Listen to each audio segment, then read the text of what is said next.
see when you sit on the phone, you get more happiness. If you put it on the desk, people are moving, keep moving. That's like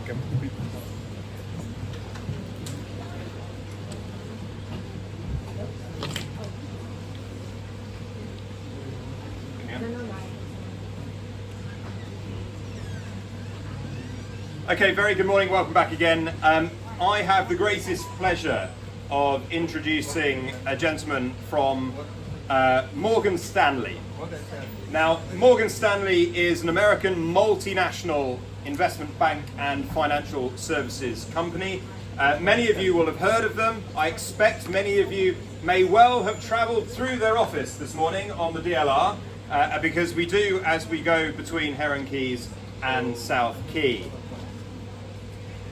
With offices in 41 different countries, more than 75,000 employees, the firm's clients don't just include individuals and companies, they include corporations, governments and institutions.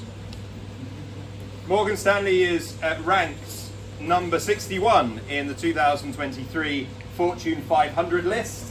In addition, it is one of the largest corporations in the United States by total revenue, and in the same year ranked at number 30 in the Forbes Global 300. It is my pleasure to welcome to the stage for about a 7-minute presentation, followed by any questions and answers that you have. And if you have questions, please raise your hand at the end. Ivan.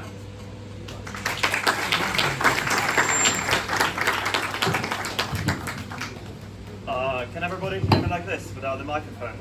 Yeah. In the back as well?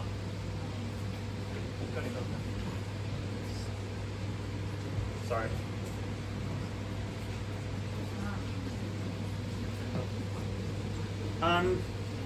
Hey guys, so my name is Ivan Kononov. I've been working at Morgan Stanley for the last 8 years. More recently as a vice president in fixed income trading department with a focus on emerging markets here in London.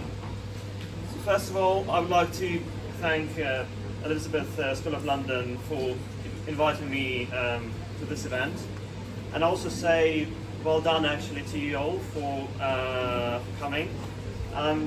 Around 10 or 9 years ago, when I was doing my master's degree, my would-be first boss and mentor at Morgan Stanley was giving a career speech at my university to the students of my year.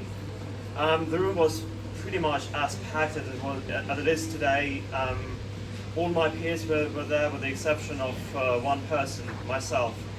And I think that if I had not missed that inspirational speech, I'm sure that it was, I probably would have started my career at MS a year or so sooner, and also would have had a better idea of what to talk to you about today. So speaking of which, so I've given some thought about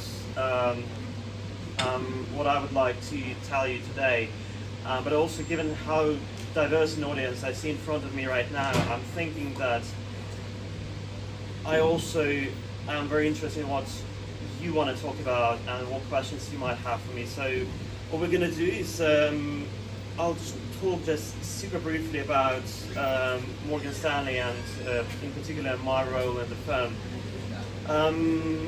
Then I'll speak about a couple of things that I think are generally important to keep in mind on your career path, and then we will just jump straight to your questions, okay? So, as I mentioned before, I've worked at MS for the last 8 years. I went there straight from the uni. I'm a part of fixed income EM, emerging markets trading team focusing on CME countries, which is South Africa, Czech, Poland, Hungary, so on. What we do more broadly is called macro trading. The basic idea is that we make projections about how the macroeconomic situation is going to develop in these countries and how the incoming data is going to evolve, how the inflation is going to evolve, how the GDP is going to evolve, etc. and then see how it's going to make our judgment about how it's going to affect the financial markets, and then put a trade on it, make our calls, and make money out of it. Market making is also a big part of banks' trading business, essentially the main part, which means on a daily basis we get to communicate with the biggest multi-trillion investment firms, pension funds, etc. Of course, apart from trading, Morgan Stanley is involved in multiple other businesses, such as investment management, IBD, GCM, etc., which you may learn about like on Morgan Stanley website or like from other representatives of the firm. So when it comes to your career advice, I mean, again, it's probably what I'm going to say is more focused on the younger bit of audience, but I hope you may all find it somewhat interesting, useful to a certain extent. So first, this is a career advice that was given also in the early days of my own career path, which I found incredibly useful. It also may sound super harsh, but it is true to keep it in mind that at every stage of your career, whether you start as intern, then you proceed to become analyst, etc., you grow within financial industry, whatever skill and knowledge you possess at each stage is not going to take you any further. Your career progression only is a function of one thing, and your ability to learn new skills at every stage of the way. And like at the beginning of a career, technical skills are super important. Then as you progress, soft skills begin to take center stage. Versatility and ability to learn, as I said, are paramount.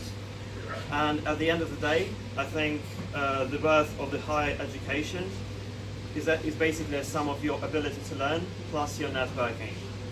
That brings me to my second point. The networking is by far the biggest contributor to you getting the best opportunity there is for you in the market. It also does, to a certain extent, contribute to your professionalism as an individual. You may learn certain skills, you may get some new knowledge from the people you talk to, but first and foremost, for your career success, it's super important that you have exposure to people who can offer you these job opportunities when they come around. So, once you're in the industry, work on it, cherish it, nourish it. And lastly, while you're at the university stage, focus on the range, focus on the width of possibilities there are in front of you. Try as many opportunities you can. Try to make sure that the job you're going to take is something that you really, really like. Don't go for jobs with punitive work-life balance unless you're ready to slog it out and you actually think that it's worth it for you. Because there are quite a few examples that after a few years people actually realize that it's not, and they struggle to make a move. Make sure you like what you do. And on that note, I would really like to pass it on to you guys and take your questions. Thank you.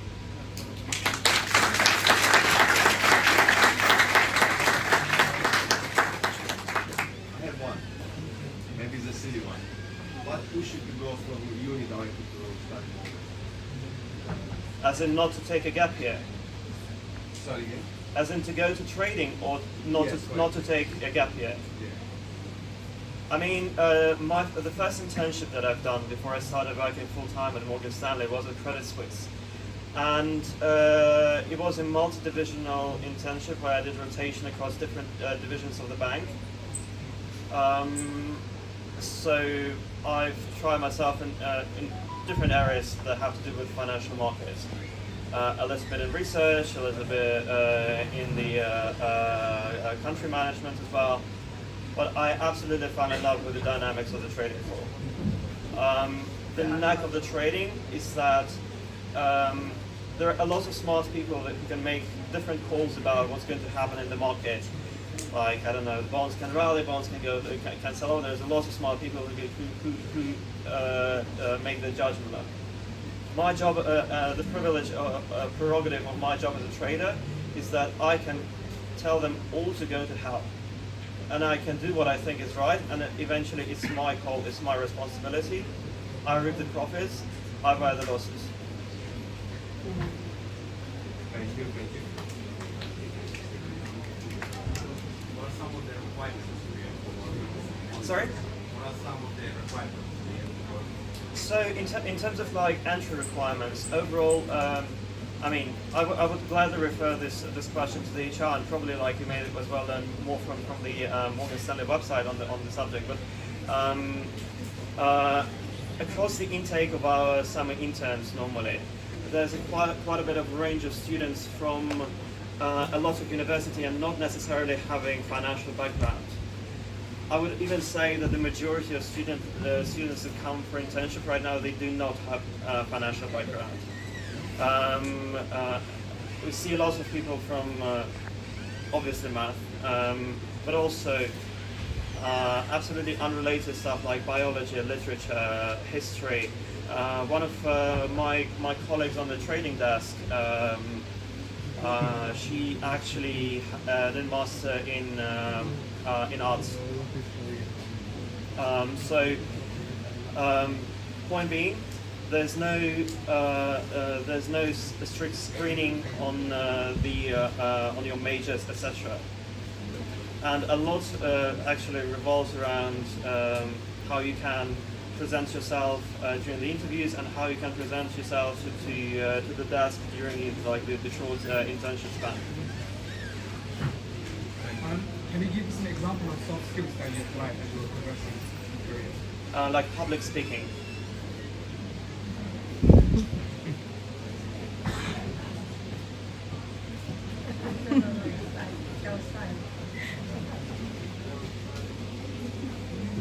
Guys, if no other questions, then thank you all. Oh.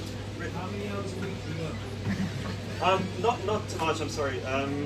My hours normally like from 7:30 to 4 p.m. every day. Like traders do have an amazing work-life balance.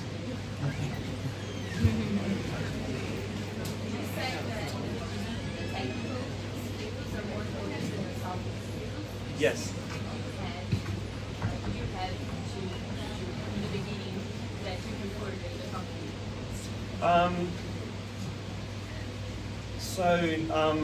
I don't know. For me to hire an intern from the intake to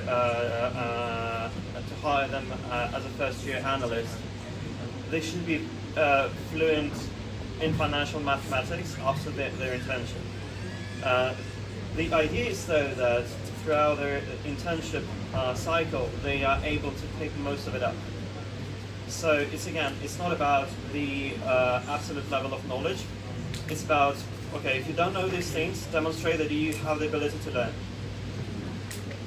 And we've seen examples of that on quite a few occasions actually.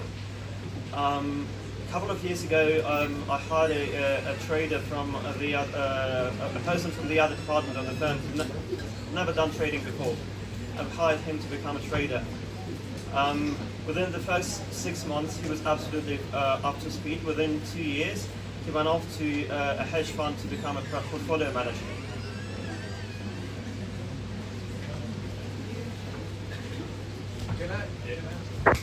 How many people is actually you have under your control or no control under the responsibility? Trading teams are generally fairly small. Especially at Morgan Stanley, we have our entire rates team is around 7 or 8 people. Yes, it's seven traders, including myself, and 2 of them are reporting to me. Ivan, thank you very much. I really appreciate your time.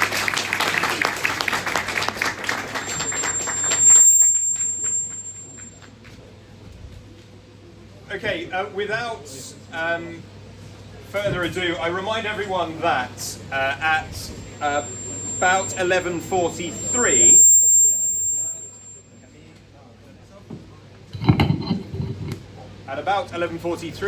the fire alarm is likely to be tested. We hope that doesn't interrupt our next speaker, and that is Amit.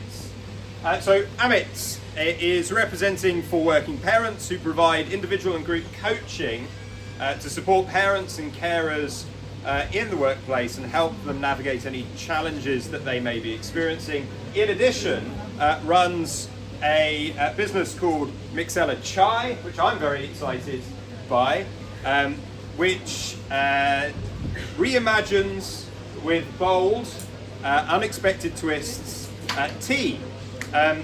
We infuse our British and Indian Tasmanian, my apologies, heritage into unique blends and marrying classic chai spices with luxurious flavours, just as we would expect our students to become entrepreneurs. So Amit is one. Amit, after you.